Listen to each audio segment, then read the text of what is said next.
What up, brawlers? Welcome back to Throwin Hands. Per usual, it's me, Jakob and Daniel, and alongside me, per usual, it's Danny Woods. But we have yet another special guest on today, former LFA middleweight champ, Eryk Anders. Eryk, how you doing? Man, I'm doing awesome, guys. Thank you for having me. All right, no problem. So we're just gonna kick this right off. So you were born on an Air Force base. Did this, growing up in a military family, how has that influenced you in your athletic career? I think it kind of instills a little bit more discipline. Um, always being where you're supposed to be on time, and just training harder than everybody else, working harder than everybody else. I think they kind of go hand in hand with the military philosophy and lifestyle. So you had a very successful high school football career, and you get recruited to play for the Crimson Tide. You worked with Nick Saban, and you won the national championship in 2009 with Texas. What have you carried on from Alabama to your MMA career? Man, Nick Saban does a really good job of articulating the process and what the process is. And he talks about, the season being a marathon and not a sprint. So, I just kind of took the same approach to my career. I knew where I wanted to go. I just had to map out how to get there. And, a good start for me was, just training really hard, waking up early, going to bed late, and, going out there and being prepared for fights. So after your football career, obviously you finish off your time at Alabama with a national championship. And then I'm sitting here however many years later watching one of your fights before we even started doing this show. Eryk Anders. Eryk, why do I know that name? And I'm like, that's the guy from Alabama, the linebacker on that national championship team. What led to the transition to MMA? I know you had a brief stint as an undrafted free agent with, I believe, the Cleveland Browns, but what led you to transition to MMA after your football career ended? Just to be honest, I was kind of bored and frustrated with the way things were going. I thought that I was gonna play in the NFL, retire, make millions of dollars, and call it a day. Couldn't be further from what actually happened. So, man, I just wanted to go into a gym, blow off some steam, exercise a little bit, and what better way to blow off steam than punching and kicking stuff. So, I started out with jiu-jitsu, did that for a little bit, and then my first night going into a gym to train, striking and boxing and whatnot, I sparred with Walt Harris and fell in love with the sport right then and there.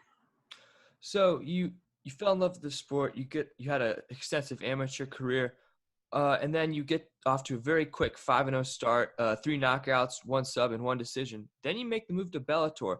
What was it like moving to a bigger stage after competing on 5 different local promotions? Well, to be honest, man, I thought it would be like a great experience and, just a little bit different. But to be honest, it really wasn't much different than, being on the local show, because when we got there, we realized that, they had the main card fighters and the rest of us that were there to just fill time, while people filled up the arena. I think it was the FedEx Arena in Memphis, that fight. And so, man, they had like maybe 25 fights fighting that night. And whoever fought before the main card started, or, whoever hadn't fought, when the main card started, they had to fight after the main fight. So my fight was probably fought at like, 11:30, midnight. And then I just realized that, we were kind of just there to fill time and space. So, and it's all good. I understand, but, I don't think I gained like a whole lot of experience. There were a lot of people in the stands and whatnot. So I would say that was probably the biggest thing. Well, pretty much, obviously, your next fight after that Bellator shot was in LFA, your LFA debut. It took you just 6 fights to get there. And then your second fight in the LFA was for the inaugural LFA middleweight championship against a guy in Brendan Allen that's in the UFC now as well.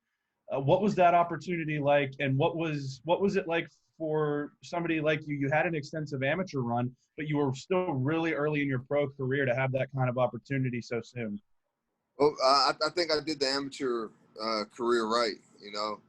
When I first started, I was like 250 pounds, so I had to, learn how to cut weight. My body just kind of naturally leaned itself out, and yeah, so when I turned pro, I was ready to turn pro. I was ready for those, for the local and regional scene. So you get this, you win the inaugural LFA middleweight strap against Kyle Allen. What was that like, knowing that you had gone to such a high level in such a short time? Man, it was awesome. Whenever you win, it's validation for all your hard work and everything that you went through and put in to get there and to fight. So, obviously winning is always the what you want to do, but leaving with with the belt and being the man in the division is a little icing on the cake. So after that fight, you go into your first UFC bout against Rafael Natal. You get that win. What was it like stepping into the octagon for the first time? Man, to be honest, I was like a little bit nervous walking in there. And then as soon as my feet touched the canvas and I stepped into the octagon, I just knew and felt, a confidence that I had never felt up until that point. So, man, I knew as soon as I got in there that I was going to win that fight and I was going to knock him out. I just felt like so comfortable. I don't know. It's like as soon as I realized it wasn't like that canvas, that vinyl canvas that we fought on, in the regional circuit and as an amateur and early pro, that turns into a slip and slide after a while. And once I knew that my feet were going to grip the canvas, I just knew that I was going to win. So after that fight against Natal, you get another win against Marcus Perez. And then in your 11th career professional fight, you're in a UFC Fight Night main event against Lyoto Machida. Before going into that fight, what was your mentality taking that kind of step forward after just 10 pro fights? Man, I thought I was invincible. I thought I was going to land my left hand, knock him out. He had been knocked out, I think, 3 times. His 3 previous fights before that. So, I was like oozing confidence. And, man, that's what I wanted to do. I wanted to go in there and knock him out. So what did you take away from that fight that you learned? I mean, fighting a legend like Lyoto Machida must have taken a lot of pointers away from that fight. What did you learn? Man, really the way that the judges score fights, I never even thought to point fight or anything like that. My objective was to go out there and get a finish every rep. But I kind of see how the judges score fights and what they look for. And, I was doing a lot of following instead of cutting off Machida. I had him hurt a bunch of times and went to start wrestling instead of stepping back and throwing strikes. So, man, I took a lot of, a lot of lessons out of that fight. So after that loss against Machida, you lose 3 out of 4. What did you learn from these losses to get back on track now that you won 2 of your last 3? Failure isn't fatal. The UFC gave me another shot after those 3 losses, and I've won 2 out of the last 3 now, and man, you just gotta keep fighting, man. It's not over till it's over, and just keep fighting. So I want to talk about the one win that you did have before that losing streak against Tim Williams after the Machida fight. I mean, you knocked him out with just a brutal head kick in that fight. If you could break down what you were seeing as that finish came around and what led to that knockout. Yeah, there were several times during the fight where he had been on his back, and I'd be standing up on top of him, and man, he would always kick or do something to kind of make me step back to make some space to do that technical stand-up. But that last time, I don't know if he was in a rush because there was only 20 seconds left in the fight or what, but he didn't make that space. He tried to just stand straight up, and I saw my opportunity and took it. So after that 3-fight losing streak, you get the win against Mohara, and then you move back down to middleweight to fight Gerald Mearshart. What went into that going back down into middleweight? Man, I just think I'm more of a middleweight than I am a light heavyweight. Stature-wise, weight-wise, and I think I'm a little bit more durable at middleweight. And so, for me, fighting guys that have been doing this forever, sometimes you got to take it a little bit before you get an opportunity to get off. So, yeah, I like middleweight better than 205. So going into this matchup with Kristoff Jotko, you were one of the first 3 events, if I'm not mistaken, to come back during this COVID pandemic. What was that preparation like going into that fight? Yeah, to be honest, we didn't stop at all. I kept training all through the quarantine, and people would call the police on us, and we'd have to leave the gym, but then we'd come back and we just changed up the times that we trained, and quarantine really didn't affect us too bad because, like I said, we just kept it moving anyways. So you unfortunately lose against Kristoff Jotko, and so what are you looking for your next fight? When do you think that's going to come along? I don't know. We'll see what the UFC offers me, and whenever they call, they tell me, and I show up. So Ed mentioned to me that you're going to be an analyst for the CFFC. How did that come to be? Man, to be honest with you, I'm not really sure. John Morgan, the MMA junkie analyst, usually does it, but for whatever reason, I guess because the UFC, he's over there with the UFC guys. He couldn't make it, so they're in Mississippi. I live in Alabama, so I fought. The CFFC bought a promotion I used to fight for as an amateur and once or twice as a pro. And so when they told Nick Harmeyer that they needed somebody to do the commentary, it threw my name in the hat, and they gave me a call, and I got in the car and came over. So just looking back at the perspective of your MMA career to the point to where 6 years ago you were finishing up your football career, essentially just trying to figure out what you were doing, and now 6 years from that time you're in the UFC, you're 13-5, you're a guy that people know as a force to be reckoned with. What kind of perspective have you been able to look back over kind of your meteoric rise into the biggest promotion in the world? Man, to be honest, I just never really gave up, and never took no for an answer. So they told me I couldn't play football. I wasn't going to make it playing football. I found another avenue because sitting at a desk, all day, or, I did a bunch of other jobs. It was terrible. For me, it was torture to, be sitting down all day and doing stuff like that. I'm an active guy. I like to be up, moving, bouncing around. And, now I essentially, work out all day and train. So I'm living the life. Who are the main driving forces in your MMA career? Who inspires you to go out there every day and, get the job done? I inspire me. A lot of fighters say that they do this for their family, their kids, blah, blah, blah. But, man, for me, I love this. I enjoy it. It's never a chore for me to get up out of bed in the morning to go train, So I think as long as I have that passion and stuff, I'm going to keep doing it. All right. Dan, you got anything else? I'm all set, man. All right, Eryk, where can people find you on social media? You guys can find me Facebook, Twitter, Instagram at Eryk Anders, ERYKANDERS. Well, Eryk, we appreciate you coming on the show, man. We always love having guests on. Man, thank you guys. Anytime. All right. For Daniel Woods, I'm Jakob Janoski. Eryk Anders, everybody.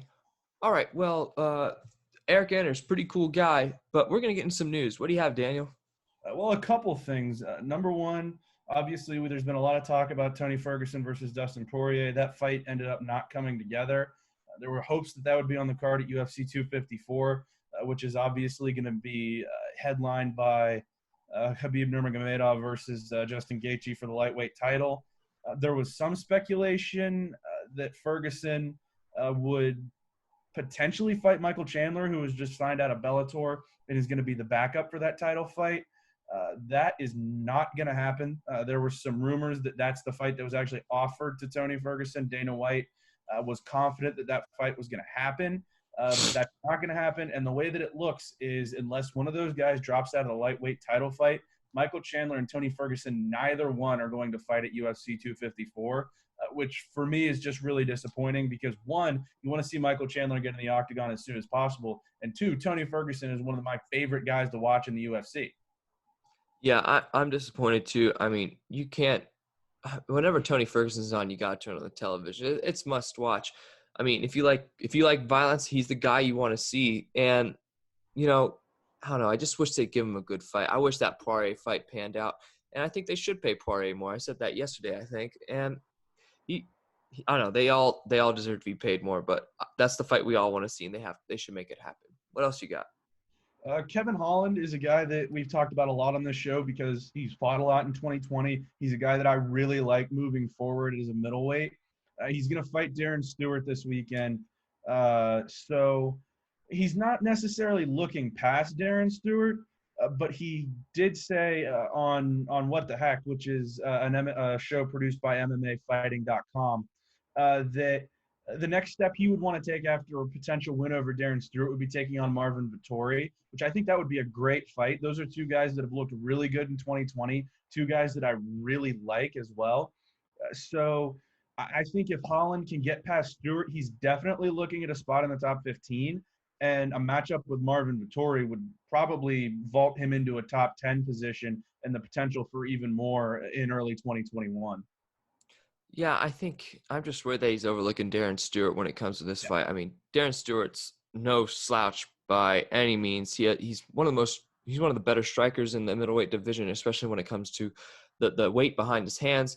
So I would like to see a Marvin Vettori Kevin Holland fight. That'd be a lot of fun. Vettori can compete with the best of them. He could have won that fight against Adesanya, but I don't know. It'll be interesting to see what pans out after Saturday.